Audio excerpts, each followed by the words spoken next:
देखिए, फेस नहीं आ रहा, फेस दिखा देता हूं इसको, इसको अच्छी तरह देखिए। ये दुनिया का एक सबसे जरूरी फाइनेंशियल न्यूज़पेपर है,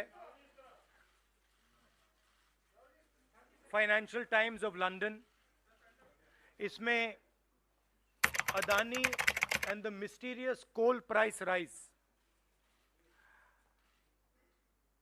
लंबी कहानी है। पहले हमने 20,000 करोड़ रुपए की बात की थी और सवाल पूछा था ये पैसा किसका है, कहां से आया। अब पता लगता है 20,000 करोड़ का फिगर गलत था, उसमें 12,000 करोड़ और ऐड हो गए हैं, तो अब टोटल फिगर 32,000 करोड़ का हो गया है। अदानी जी इंडोनेशिया में कोयला खरीदते हैं और जब तक वो कोयला हिंदुस्तान पहुंचता है उसका रेट बदल जाता है, डबल हो जाता है। ऐसे तकरीबन 12,000 करोड़ रुपए अदानी जी ने हिंदुस्तान की जनता के पॉकेट से निकाला है। कैसे?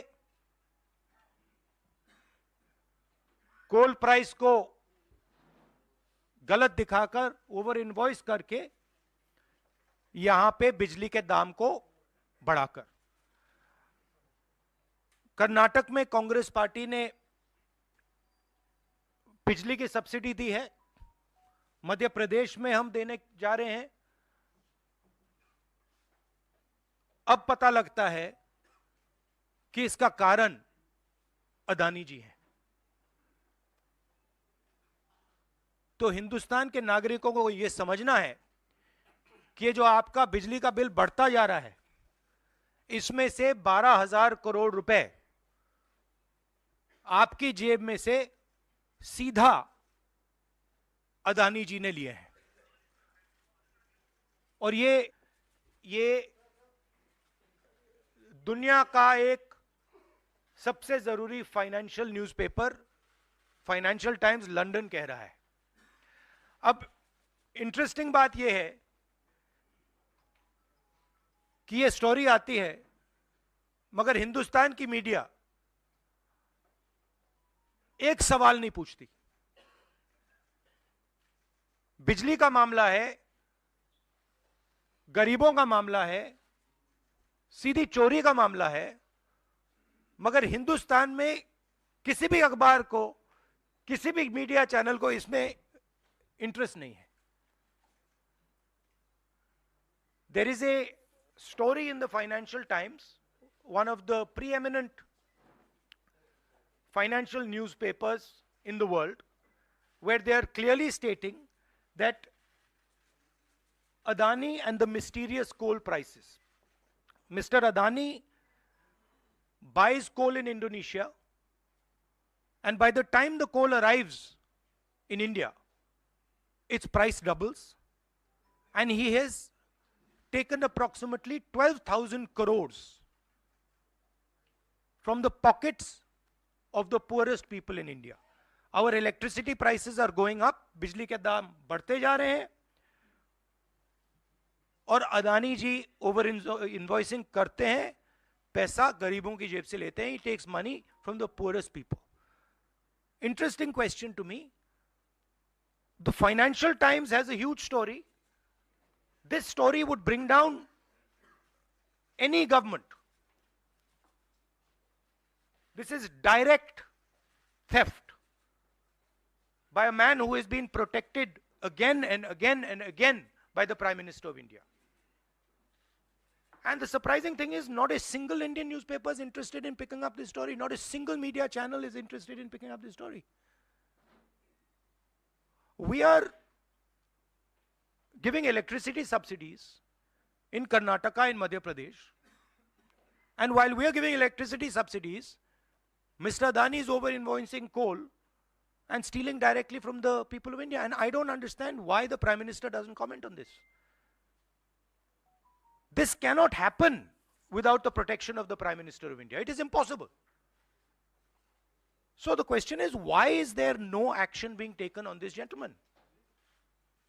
Now, I have a CEC meeting, so if you have a couple of questions on this topic, because I would like you not to distract from this topic. So if you have a couple of questions in this topic, I'm happy to answer them.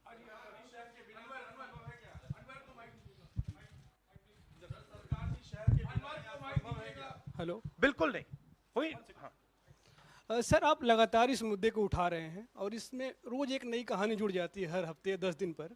SEBI भी जांच कर रही है और आप लोग लगातार JPC की मांग कर रहे हैं, तो आपको लगता है कि सेबी की जांच से कोई नतीजा निकलेगा या कुछ और आप जेपीसी से ही लगातार आप इसको? सेबी ने सरकार को कहा कि हमें डॉक्यूमेंट्स नहीं मिल रहे हैं। सेबी सरकार के से कहती है हमें डॉक्यूमेंट्स नहीं मिल रहे हैं, मगर इन लोगों को डॉक्यूमेंट्स मिल रहे हैं। फाइनेंशियल टाइम्स को सारे डॉक्यूमेंट्स मिल गए और हमारी यहां पे सेबी कह रही है हमें डॉक्यूमेंट्स नहीं मिल रहे हैं। तो साफ मामला है, हाईएस्ट लेवल ऑफ गवर्नमेंट से प्रोटेक्शन है, प्राइम मिनिस्टर का प्रोटेक्शन है। 32,000 करोड़ रुपए क्लियरली प्रूवन है। इसमें मतलब ये प्रूफ है, इसमें ये मतलब ऐसे नहीं बोल रहे हैं, सारा डॉक्यूमेंटेशन है इनके पास, मगर कोई एक्शन नहीं। और इस बार तो हिंदुस्तान की जनता की जेब से चोरी किया जा रहा है। बिजली बिल जब आप पंखा चलाते हो, गरीब लोग पंखा चलाते हैं, ट्यूबलाइट चलाते हैं, तो याद रखिए जब आप बटन दबा रहे हो, जैसे ही आप बटन दबाते हो, ये जैसे मैंने अभी ये स्विच दबाया, वैसे अदानी जी के जेब में पैसा जाता है। और करवा कौन रहा है? अदानी जी की रक्षा कौन कर रहा है? हिंदुस्तान का प्रधानमंत्री।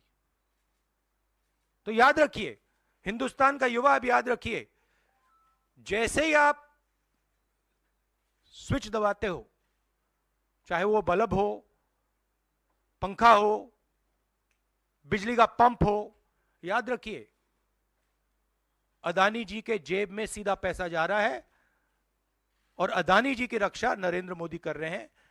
32,000 करोड़ रुपए तो हमने दिखा दिया है, पता नहीं और कितना है।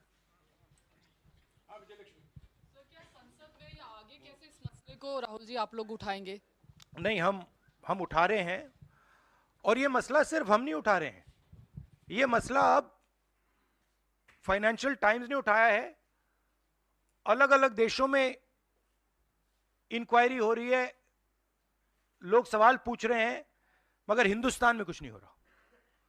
हिंदुस्तान में बिल्कुल ब्लैंक चेक दिया हुआ है अदानी जी को, जो भी वो चाहते हैं, electricity, power, ports, airports, agriculture, जो भी वो करना चाहते हैं कर सकते हैं, कोई इन्वेस्टिगेशन नहीं होगा। भाइयों और बहनों, 32,000 करोड़ रुपए, ये नंबर आप याद रखिए, और आस्ते आस्ते ये बढ़ता जाएगा, क्योंकि ये आखिरी कहानी नहीं है, ऐसी बहुत और आएंगी। बढ़ता जाएगा। और याद रखिए, जब आप बिजली का प्रयोग करते हैं, अदानी जी ओवर इनवॉइसिंग करके आपके जेब में से पैसा निकाल रहे हैं। हर यूनिट में आपसे पैसा लिया जा रहा है। और मैं सिर्फ एक सवाल पूछ रहा हूं भाइयों और बहनों, युवाओं, प्रधानमंत्री अदानी जी की इंक्वायरी क्यों नहीं करा रहे हैं? एक बार नहीं, अनेक बार सवाल उठे हैं। हमने पार्लियामेंट में बात उठाई, पब्लिक मीटिंग्स में हम कहते हैं, प्रेस कॉन्फ्रेंस में हम कहते हैं, अदानी जी में क्या बात है कि हिंदुस्तान की सरकार उन पर कोई भी इन्वेस्टिगेशन नहीं करा सकती, उन पर कोई सवाल नहीं पूछ सकती? इसका कारण क्या है? इसके पीछे कौन सी शक्ति है? पूरा देश जानता है।